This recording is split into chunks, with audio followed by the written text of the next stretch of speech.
الكتاب والحكمة وإن كنا من قبل لفي ضلال مبين أشهد أن لا إله إلا الله وحده لا شريك له شهادة تكون لمن يعتصم بآخر عصمة أرسل الله للعالمين رحمة وأنزل عليه الكتاب صلى الله عليه وعلى آله وصحبه وسلم تسليما كثيرا كثيرا أما بعد فأعوذ بالله من الشيطان الرجيم قل يا أيها الناس إني رسول الله إليكم جميعا الذي له ملك السماوات والأرض صدق الله العظيم চট্টগ্রামের ঐতিহাসিক দিনী শিক্ষা প্রতিষ্ঠান আল কোরআন কারীম মুতাফারিক বিভাগের কর্তৃক আয়োজিত বক্তব্য প্রতিযোগিতার সম্মানিত উস্তাদগণ এবং আমার সামনে উপস্থিত ভাইরা সকলকে অন্তরের স্থল থেকে জানাই শুভেচ্ছা ও অভিনন্দন। আজকে আমি আমার বক্তব্যের বিষয় হিসেবে নির্ধারণ করেছি সুবহানাল্লাহি রাসূলুল্লাহ সাল্লাল্লাহু আলাইহি ওয়াসাল্লাম। মানব ইতিহাসে অনেক রাজা সম্রাট নেতা ছিলেন, তাদের অধিকাংশই যুদ্ধ করে খ্যাতি অর্জন করেছেন, আবার কেউ কেউ সাম্রাজ্য বিস্তার করে ইতিহাসে ভালো নাম করে নিয়েছেন। তাদের অধিকাংশই ধন সম্পদ ও প্রতিবেশীদের মতো ছিলেন, কিন্তু রাসূলুল্লাহ সাল্লাল্লাহু আলাইহি ওয়াসাল্লাম ছিলেন তার ভিন্ন। তিনি ছিলেন সফল ধর্মপ্রচারক, নৈতিকতার দিশারি, পাশাপাশি একজন মহান রাষ্ট্রনায়ক। রাসূলুল্লাহ সাল্লাল্লাহু আলাইহি ওয়াসাল্লাম এমন একটি রাষ্ট্র ত্যাগ করেন যার ভিত্তি ছিল ভ্রাতৃত্ব, মানবাধিকার ও মানবিকতা। যার রাসূলুল্লাহ সাল্লাল্লাহু আলাইহি ওয়াসাল্লামের রাষ্ট্রের এই মডেল আজও সমগ্র পৃথিবীর জন্য শিক্ষার উৎস। যুগে যুগে আল্লাহ তাআলা তার প্রতিনিধি প্রেরণ করেছেন, তারই জমিনে তারই রাষ্ট্র সুসংহত করার জন্য সংবিধান নিয়ে পাঠিয়েছেন।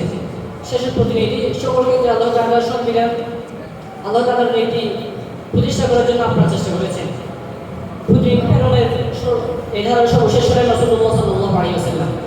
যখন আরবের মানবিক, চারিত্রিক, সামাজিক অবক্ষয় বিরাজমান, নেই কোনো মানবতার স্তর, তখন ওই মানবতার রাষ্ট্রদূত ও মহান রাষ্ট্রনায়ক রাসূলুল্লাহ সাল্লাল্লাহু আলাইহি ওয়াসাল্লাম প্রেরিত হয়েছেন। কোরআনে এসব হচ্ছে আল্লাহ তাআলা বলেন কুল ইয়া আইয়ুহান নাসু ইন্নী রাসূলুল্লাহি ইলাইকুম জামিআন আল্লাযী লাহু মুলকুস সামাওয়াতি ওয়াল আরদ। অর্থাৎ হে নবী, আপনি বলুন আমি তোমাদের নিকট প্রেরিত বার্তাবাহক, যার মালিকানায় আসমান ও জমিন। রাসূলুল্লাহ সাল্লাল্লাহু আলাইহি ওয়াসাল্লাম সর্বপ্রথম ইসলাম প্রণয়ন করেন। কুরআন নীতি মানার উপবৃত্তি করে রাসূলুল্লাহ সাল্লাল্লাহু আলাইহি ওয়াসাল্লাম সমস্ত গোত্রের মাঝে মদিনা শরীফ প্রণয়ন করেন, যা ছিল ইতিহাসের সর্বপ্রথম শাসকতন্ত্র। এর মাধ্যমে হিন্দু, মুসলিম, বৌদ্ধ, খ্রিস্টান এবং অন্যান্য সকল উপজাতিকে তিনি একত্রে করে এক শান্তিপূর্ণ রাষ্ট্রে বসবাস করার সুযোগ দান করেন। রাসূলুল্লাহ সাল্লাল্লাহু আলাইহি ওয়াসাল্লাম রাষ্ট্রের মাঝে 6টি নীতি কায়েম করেন। 1 নম্বর, আল্লাহ তাআলা ও তার রাসূলের অনুগত হবে সবার ঊর্ধ্বে। 2, সব দায়িত্ব প্রশাসনিক পদে মুসলমানদের সবসময় দায়িত্বে নিয়োজিত থাকতে হবে। 3, ইসলামী সরকারের আনুগত্য জনগণের থাকবে। 4, সরকারের সমালোচনার জন্য যদি কোনো ধরনের সমালোচনা করে জনগণ, তাহলে কোনো ধরনের সমস্যা হবে না। 5 নম্বর, রাষ্ট্রের সব আইন ও বিধানের ক্ষেত্রে মানদণ্ড হবে ইসলামের শরীয়ত অনুযায়ী। 6 নম্বর, বিরোধ মীমাংসার ক্ষেত্রে আল্লাহ তাআলা ও তার রাসূলের সিদ্ধান্ত হবে চূড়ান্ত। রাসূলুল্লাহ সাল্লাল্লাহু আলাইহি ওয়াসাল্লাম আরো অনেক বিধান কায়েম করেছেন। হে আমার ভাইরা, রাসূলুল্লাহ সাল্লাল্লাহু আলাইহি ওয়াসাল্লাম সামাজিক বিপ্লব সৃষ্টি করেছেন। প্রিয় নবী সাল্লাল্লাহু আলাইহি ওয়াসাল্লাম ছিলেন পরশ পাথর তুল্য, যার ছোঁয়ায় নিকৃষ্ট হতে নিকৃষ্ট মানুষ পরিণত হয়েছে ভালো মানুষে। তিনি গড়ে তুলেছেন শীর্ণ জীর্ণ দুর্নীতির সমাজকে আল্লাহ তাআলার ইচ্ছা অনুযায়ী এক রাষ্ট্রে আশ্রিত, তারই অবদানে আশ্রয়হীন সমাজ আশ্রিত হয়েছে। তিনি গড়ে তুলেছেন সবচেয়ে খারাপ মানুষটাকে ভালো মানুষে পরিণত করেছেন। ঐতিহাসিক বিবরণ বলেন ইতিহাসের উল্লেখযোগ্য সর্বপ্রথম সামাজিক বিপ্লব সৃষ্টি করেন ইসলাম ধর্মের প্রবর্তক মুহাম্মদ সাল্লাল্লাহু আলাইহি ওয়াসাল্লাম। প্রিয় সুধী, আত্মীয়তার বন্ধন কি জানতো না আরববাসী? সামান্য বিষয়ে তুচ্ছ বিষয়ে আত্মীয়তার বন্ধন তারা আস্থা করে ফেলত। অথচ সুদৃঢ় রাষ্ট্র এবং সুসংহত সমাজ গঠনের জন্য আত্মীয়তার বন্ধন আবশ্যক। রাসূলুল্লাহ সাল্লাল্লাহু আলাইহি ওয়াসাল্লাম এই কারণে রাসূলুল্লাহ সাল্লাল্লাহু আলাইহি ওয়াসাল্লাম মুখ থেকে উচ্চারিত হলো যে আল্লাহ তাআলা তার পরকালের উপর বিশেষ রাখবে, সে যেন আত্মীয়তার বন্ধন অটুট রাখে। প্রিয় শ্রোতামণ্ডলী, মত হলো সব অনুষ্ঠান, নেশাগ্রস্ত হিতাহিত ক্রিয়া খালি ফেলে যা খুশি তা করে বসে, এর ফলে সমাজে বিপর্যয় নেমে আসে। তাই রাসূলুল্লাহ সাল্লাল্লাহু আলাইহি ওয়াসাল্লাম মদকে নিষিদ্ধ করেন। তাই কুরআনে ধাপে ধাপে মদকে নিষিদ্ধ করা হয়। আল্লাহ তাআলা বলেন, ইয়া আইয়ুহাল্লাযীনা আমানু ইন্নামাল খামরু ওয়াল মাইসিরু ওয়াল আনসাব ওয়াল আজলামু রিজসুম মিন আমালিশ শাইতানি ফাজতানিবুহু লাআল্লাকুম তুফলিহুন। হে ঈমানদারগণ, তোমরা মদ জুয়া প্রতিমার বেদি শয়তানের অপব্যবহারের কাছ থেকে তোমরা বিরত থাকো, যেন তোমরা সফল কাম হতে পারো। সুদ ছিল সেখানে মানুষের আরবে প্রধান হাতিয়ার।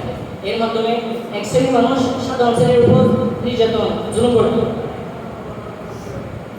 ফলে ধনী আরো ধনী হতো এবং গরিব হতো অসহায়। এই জন্য রাসূলুল্লাহ সাল্লাল্লাহু আলাইহি ওয়াসাল্লাম সুদের এই প্রথাকে বন্ধ করে তিনি মানুষকে ব্যবসার প্রতি উদ্বুদ্ধ করেন। তিনি বলেন, ওয়াহিদাল্লাহুল বাই'a ওয়া হারামার রিবা। আল্লাহ তাআলা ব্যবসাকে হালাল করেছেন এবং হারাম করেছেন সুদকে। এবং তিনি আরো কর্জে হাসানার প্রতি মানুষকে অধিক উৎসাহিত করেন এবং ঘোষণা করলেন যে কর্জে হাসানার প্রতি বেশি বেশি সব রয়েছে। তিনি বলেন যে আল্লাহ তাআলাকে কর্জে হাসানা দান করবে, আল্লাহ তাআলা তার এই ঋণকে 100 কোটি গুণে বৃদ্ধি করে দেবেন। হে আমার ভাইরা, রাসূলুল্লাহ সাল্লাল্লাহু আলাইহি ওয়াসাল্লাম ছিলেন একজন নিখুঁত রাষ্ট্রনায়ক, একদম নিখুঁত নেতা।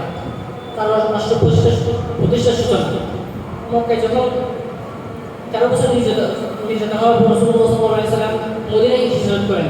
মদিনায় হিজরত করে তিনি মদিনায় একটি রাষ্ট্র গঠন করেন।